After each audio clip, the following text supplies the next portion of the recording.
تعالی کا ارشاد گرامی ہے فَصَلِّ لِرَبِّكَ وَانْحَرْ۔ محبوب آپ نماز عید پڑھیے اور اس کے بعد قربانی کیجیے۔ اس آیت مقدسہ میں اللہ تبارک و تعالی نے ہمارے آقا کریم صلی اللہ علیہ وسلم کو اور آپ صلی اللہ علیہ وسلم کے واسطے سے قیامت تک آنے والی امت کو دو آرڈر جاری فرمائے۔ ایک تو نماز عید پڑھنی ہے اور نماز عید پڑھنے کے بعد دوسرے نمبر پہ جو کام کرنا ہے وہ قربانی کرنی ہے۔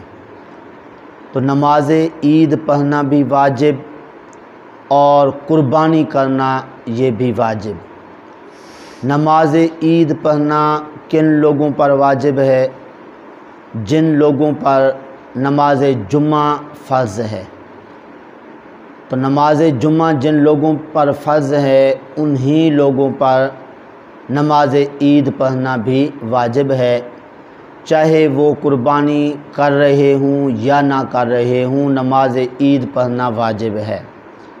بعض اوقات لوگ سمجھتے ہیں چونکہ ہم قربانی تو کر نہیں رہے تو اس لیے اب نماز عید پڑھنے کے لیے کیوں جائیں؟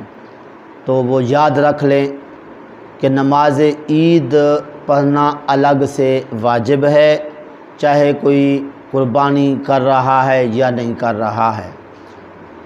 اور دوسرے نمبر پہ قربانی کرنا جو ہے یہ واجب ہے۔ یہ کن لوگوں پر قربانی کرنا واجب ہے؟ قربانی کرنا ان لوگوں پر واجب ہے کہ جو صدقہ فطر دے سکتے ہیں۔ صدقہ فطر دے سکتے ہیں، دیتے ہیں تو ان پہ بھی قربانی واجب ہے۔ اب صدقہ فطر جو لوگ دے سکتے ہیں، دیتے بھی ہیں، اس بارے میں تو ہر ایک کو معلوم ہے۔ اگر ابھی توجہ سامعین، حاضرین، ناظرین فرمائیں تو بالکل واضح ہو جائے گا کہ قربانی کرنا جو ہے کن کن پر واجب ہے۔ آئیے ذرا غور سے سنیے۔ ایک آدمی جس کے پاس 52.5 تولے چاندی کی قیمت یا خود بلکہ چاندی جو ہے اس کی ملکیت اور اس کی مالیت اس کے پاس ہے تو اس پہ قربانی واجب ہے۔ اگر پیسے پاس نہیں ہیں لیکن کسی سے اس نے پیسے لینے ہیں یا 52.5 تولے چاندی کی مالیت تو اس کے پاس ہے لیکن کسی کے ہاں جو ہے اس نے بطور امانت رکھا ہوا ہے یا کسی کو قرض دیا ہوا ہے تو اس صورت میں بھی اس پہ قربانی واجب ہے۔ یہاں تک کہ اگر ایک آدمی کے پاس ایک مکان ہے، آدھے میں رہتا ہے، آدھا ویسے فارغ رہتا ہے، یا اس نے کرائے پر دیا ہوا ہے یا جو ہے اس کا کوئی خالی پلاٹ پڑا ہوا ہے، اور یا جو ہے کاشتکاری والی زمین ہے، خود کاشت کرتا ہے یا کسی کو ٹھیکے پر دیا ہوا ہے، تو وہ زمین کہ جس کو ٹھیکے پر دیا ہوا ہے یا ایسا مکان جس کو خود وہ استعمال نہیں کرتا ہے، خالی پڑا ہوا ہے یا کرائے پر دیا ہوا ہے، اس کو بیچے تو کم از کم 52.5 تولے چاندی کی قیمت اگر بن جاتی ہے اس صورت میں اس پہ قربانی واجب ہے۔ اسی طرح خواتین جن کے پاس 52.5 تولے چاندی یا اس کی قیمت یا 52.5 تولے چاندی کی قیمت کا سونا ان کے پاس ہے، چاہے وہ زیور کی صورت میں ہے یا ویسے جو ہے جی اس نے لے کے رکھا ہوا ہے، جس طرح کے بیٹیوں کے لیے یا شادی بیاہ کے لیے